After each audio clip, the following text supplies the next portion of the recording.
एक वक्त था जब मार्गल एवेन्यू बनने लगा तो 10 साल से ये चलता आ रहा कहानी चलती आ रही थी। लोग कहते नहीं बनेगा, 2017 वाले कहते थे कि बनेगा, रेट ऊपर जाएगा, फैसल हिल वाले कहते थे, और आज वो चीज़ ताबीर शर्मिंदा ख्वाब हो चुकी है और आपके सामने मौजूद है। अब अगली खबर ये है कि मार्गला एवेन्यू को मोटरवे से मिलाने के लिए लिंक रोड बनाने की मंजूरी, यानी कि मार्गला हाईवे जो कि जीटी रोड से लेकर D12 तक बनी हुई है, अब ये जीटी रोड से M1 मोटरवे की तरफ जाएगी जो कि B17 और फैसल हिल्स से होते हुए इस एरिया के दरमियान से क्रॉस करते हुए जाएगी। 50 एकड़ ज़मीन भी इसके लिए ख़रीदी जा चुकी है। ये CDA का प्रोजेक्ट है। और दूसरी बात यह है कि इसकी प्रॉपर ज़मीन वो की ये 17 सेक्टर D12 से तामीर की गई मार्गल एवेन्यू को मोटरवे M1 से मिलाने को अलाइनमेंट की मंजूरी। ये लिंक 3.4 किलोमीटर होगी। इस पर 1.8 किलोमीटर एरिया रावलपिंडी और 1.6 किलोमीटर यानी कि तकरीबन 1.5 किलोमीटर पिंडी में रोड बनेगी और 1.5 किलोमीटर इस्लामाबाद के हाथे में बनेगी। सो 2-2.5-3 किलोमीटर का वो है और 50 एकड़ ज़मीन इसके लिए एक्वायर कर दी गई है। और पिछला जो बना वो 12 किलोमीटर का बना था, तो 12 जब बन गया किलोमीटर तो ये भी 3 किलोमीटर बन जाएगा। इससे क्या होगा कि जो बेनिफिशरी हैं इस जीटी रोड के ऊपर कश्मीर हाईवे से जो लोग जाया करते थे इस्लामाबाद और ख्वार जलील होके, अब वो सीधा मोटरवे से चलेंगे संगजानी या इस एरिया से, या जो किसी भी जिस एरिया से वो कनेक्ट होगा वहाँ से सीधा आप चलेंगे और आप D12 वहाँ से चलेंगे, फैसल हिल वहाँ से चलेंगे B17। सो इस प्रोजेक्ट को ये आने वाले 2-3 साल के अंदर या साल 1.5 बल्कि 2-3 किलोमीटर की रोड 2-3 साल नहीं, साल 6-7-8 महीने, साल 1.5 साल में ये भी बन जानी है। तो इस एरिया से इसको बड़ा फ़ायदा होना है। आप देखेंगे टॉप सिटी मुमताज़ सिटी कोई लिफ्ट नहीं कराता था, 5-5, 6-6 लाख का कोई प्लॉट ही लेता था। मोटरवे आई, प्लॉट इस टाइम 80 लाख रुपए का है।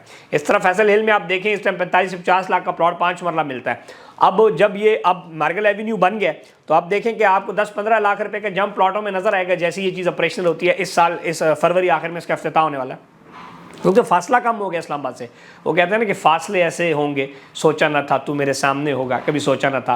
ये कोई दिल जले जो लोग हैं वो गुलाम अली के गाने सुनते हैं, तो मैंने कहा गुलाम अली का गाना आपको याद करा दूं। तो ये कहानी है सारी, इसमें आप हमारे साथ इन्वेस्ट कर सकते हैं, आप भी बेनिफिशरी बने। सियाने लोग बेनिफिशरी बनते हैं, सियाने लोग मोटरवे आने से पहले ही ज़मीन खरीद लेते हैं, और हमारे लोग कबाकल हैं, पता है नहीं। जब रोड बन जाती पक्की हो जाती है, वहाँ 10,000 गाड़ियाँ गुजरने लगती हैं, फिर कहते हैं सन प्लाट दो, फिर साड़ियाँ अखा इतने होनी नसी कहने क्यों जी और 1 करोड़ का प्लाट है, तो वाई नॉट किया कि तुम्हारे को पैसा पे है तो आओ। और दूसरा फैसल हिल में जो हम प्रोजेक्ट अपना कमर्शियल प्रोजेक्ट कर रहे हैं उसमें दुकानें खरीदें, अपार्टमेंट्स खरीदें। 36-30-32 हज़ार तैयार प्लाटों की सोसाइटी में आप खरीदें। पॉपुलेशन डेंसिटी बहुत बड़ी है, स्कूल मस्जिदें सारी फैसिलिटी अवेलेबल हैं, बड़ी बड़ी गली हैं, साफ़ सुथरा सिक्योरिटी माहौल, हर चीज़ तमाम फैसिलिटीज़ अम्यूनिटीज़ अवेलेबल हैं। तो आप आएँ उसमें हमारे साथ इन्वेस्ट करें, इंशाल्लाह आपको फ़ायदा होगा। ना हुआ फ़ायदा तो फिर आप बात करें। और इंशाल्लाह रियल एस्टेट तो जिस तरीके से ऊपर जा रही है, वैसे भी एनुअली 20-25% आपको अप्रिसिएशन मिलेगी। कुछ इन रोडों से मिल जाएगी, कुछ जो डाउनफॉल है इसकी वजह से आपको अप्रिसिएशन मिल जाएगी। तो एग्रीगेट 30-40% आप 1.5-2 साल में कमाई कर सकते हैं बजाय कि आप बैंकों में पैसा रखें। तो ये था आज का मौजू। चैनल सब्सक्राइब करें, घंटी का बटन दबाएं। If you are interested in investment, नहीं भी इंटरेस्टेड, चस्का ले लो, कॉल सानू कर लो, समझ लो, हमारी टीम को बताएं कि जी मैं इन्वेस्टमेंट करना चाहता हूँ। समझ लें चीज़ को, देख लें, क्या पता को समझ आ जाए। क्या ख्याल है, बाजार बंदा वैसे ही चाहे कुछ है ले ही आता है, क्योंकि मूड बनता है ना। वो कहते हैं ना दिखाओ नोट दिखाओ ताकि मूड बनाए। तो ये हम फिर आपको बताएंगे कि आपने कितना पैसा उसमें कमाएंगे तो आपका खुद मूड बन जाएगा। Thank you and stay blessed. Follow करें। अल्लाह हाफिज़।